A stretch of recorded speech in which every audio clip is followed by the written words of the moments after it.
வாழ்க வையகம், வாழ்க வையகம், வாழ்க வளமுடன். குரு வாழ்க, குருவே துணை. தெளிவு குருவின் திருமேனி காண்டல், தெளிவு குருவின் திருநாமம் செப்பல், தெளிவு குருவின் திருவார்த்தை கேட்டல், தெளிவு குரு குரு சிந்தித்தல் தானே.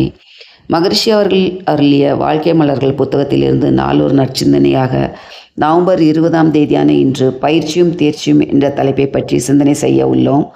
6 குணங்கள் பழிச்செயல்களாக மலர்ந்து உயிருக்கும் மனதிற்கும் கலங்கங்களை ஏற்படுத்துகிறது அப்படின்றது நம்ம எல்லாருக்குமே தெரியும்.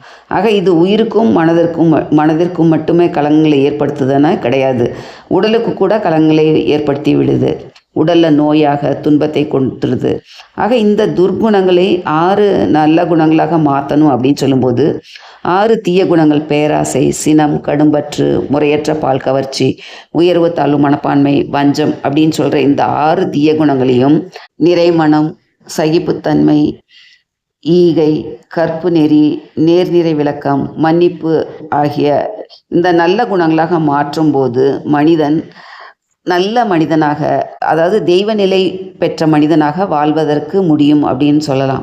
நம்மளே எடுத்துக்கலாமே, நம்ம மனவளக்கலை வர்றதுக்கு முன்னாடி எப்படி இருந்தோம், வந்ததுக்கப்புறம் இப்போ நம்மக்கிட்ட எப்படி இருக்கோம், நம்ம மாற்றங்கள் எப்படி இருக்குன்றதை நம்ம ஆராய்ச்சி பண்ணவே நமக்கே நல்லா தெரியும். ஆக எல்லா மனிதனாக பிறந்த எல்லார்கிட்டேயுமே இந்த 6 குணங்கள் இருக்குது. அப்போ இந்த 6 குணங்களையும் நல்ல குணங்களாக மாற்றுவதற்காக தான் நம்ம தவம் பண்ணுறோம். தவம் பண்ணி அகத்தாய்வுன்ற தற்சோதனை பண்ணுறோம்.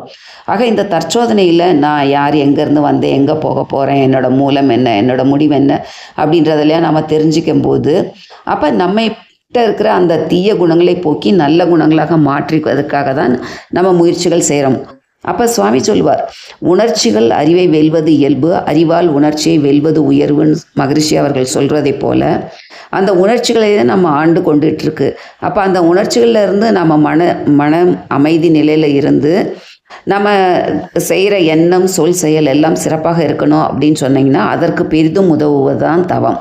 அப்போ இந்த தவத்தில் மன அலைச்சூழலை குறைத்து அப்போ அந்த இறைநிலையோடு ஒன்றை முயற்சி பண்ணுகிறோம். முயற்சி தான் பண்ணுறோம். அப்போ அந்த முயற்சியிலேயே நமக்கு ஒரு நல்ல தேர்ச்சி கிடைக்கும். ஆக துரியாதீத தவம், பஞ்சபூத நவகிரக தவம், மற்ற பஞ்சேந்திரிய தவம், இது எல்லாம் செய்யும்போது புலனடக்கம் நமக்கு கிடைக்கும், மன அமைதி நிலை கிடைக்கும், பஞ்சபூதங்கள்லேருந்து வர சக்தியும் ஆற்றலையும் நம்ம கிரகிச்சிக்க முடியும். இது எல்லாம் சேர்ந்து நம்ம வாழ்க்கையில் நம்ம அப்ளை பண்ணும்போது மனதுக்கு ஒரு நேர்மை, கூர்மை, சீர்மைன்ற அந்த குணங்கள் எல்லாம் கிடைக்க பெற்று மனிதன் அமைதியான நிலையில் நல்ல மனிதனாக வாழ்வதற்கு இந்த பயிற்சிகள் நமக்கு உதவியாக இருக்கும். இந்த பயிற்சிகளை செய்வதன் மூலியமாக ஒவ்வொரு கணமும் நாம் உணர்ச்சின்ற நிலையில் இருந்து அமைதின்ற நிலையில் இருந்து செய்யும்போது இருக்கிற நமக்குள்ளாக நிறைய மாற்றங்கள் வருவதற்கு வாய்ப்புகள் அதிகம். ஆக அதற்காக தான் சுவாமிஜி சொல்கிறார், எப்போதுமே அணுகணமும் மனம் அயரா விழிப்பு நிலையில் இருக்கணும் அப்படின்னு சொல்லுவார். இந்த அயரா விழிப்பு நிலையில் நாம் செய்யக்கூடிய அத்தனை செயல்களும் நல்ல செயல்களாக இருக்கும். ஏன்னா எண்ணம் தான் சொல்லாகுது, சொல் தான் செயலாக மாறுது. அப்போ எண்ணம், சொல், செயலில் ஒரு விழிப்புணர்வு வரும்போது நம்ம வாழ்க்கை நல்ல சிறப்பான வாழ்க்கையாக மாறும்.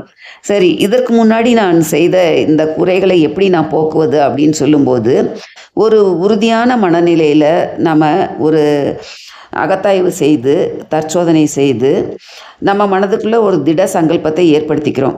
இந்த தவத்தில் பெற்ற அந்த மன உறுதியும் தற்சோதனையால் பெற்ற அந்த மன தெளிவும் நமக்கு எதிர்காலத்தில் நம்ம வாழ்க்கையில் விழிப்பு நிலையில் இருந்து நம்ம பழிச்செயல் பதிவுகளை செய்யாமல் இருக்கிறதுக்கு நமக்கு உதவியாக இருக்கும் அப்படின்னு சொல்லலாம்.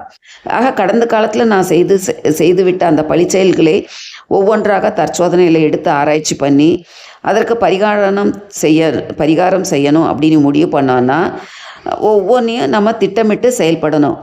அப்போ பழிச்செயல்களால் நம்மளால் பாதிக்கப்பட்டவர்களுக்கு மானசீகமாக நம்ம மன்னிப்பு கேட்டு அந்த பழிச்செயல் பதிவுகளிலிருந்து நம்ம விடுபடணும் அப்படின்ற போது அப்போ அவங்க நல்லா இருக்கணும், நம்ம மனதார வாழ்த்தணும். அந்த குற்ற உணர்வை நம்ம மனதில் வச்சுக்கிட்டே இருந்தோம் அப்படின்னு சொன்னிங்கன்னா நம்ம வாழ்க்கையே நம்ம ரொம்ப கெட்டு போயிடும். அப்போ மனதில் அந்த குற்ற உணர்வே நமக்குள்ளே இருக்கும்போது நம்ம வாழ்க்கையில் அடுத்த நிலைக்கு உயர முடியாது. அப்போ திருத்தம் செய்யக்கூடிய அந்த தவறை நம்ம திருத்திக்கலாம்.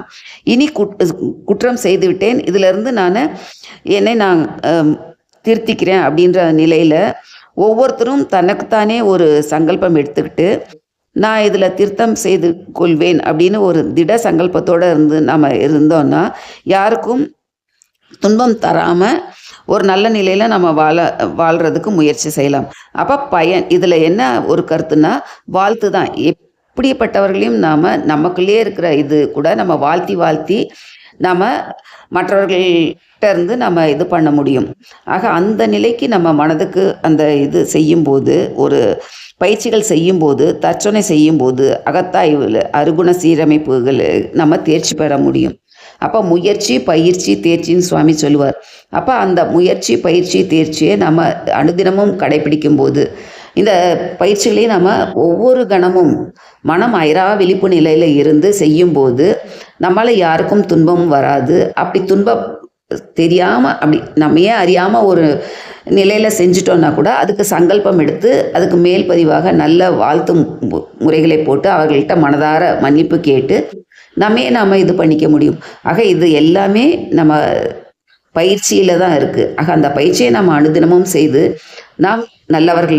நாமும் நல்லவர்களாக இருந்து இந்த சமுதாயத்துக்கு நல்ல செயல்களை செய்ய அந்த இறைநிலை நமக்கு உறுதுணையாக இருந்து நம்மை வழி நடத்தட்டும். வாய்ப்பிற்கு நன்றி. வாழ்க வளமுடன். வாழ்க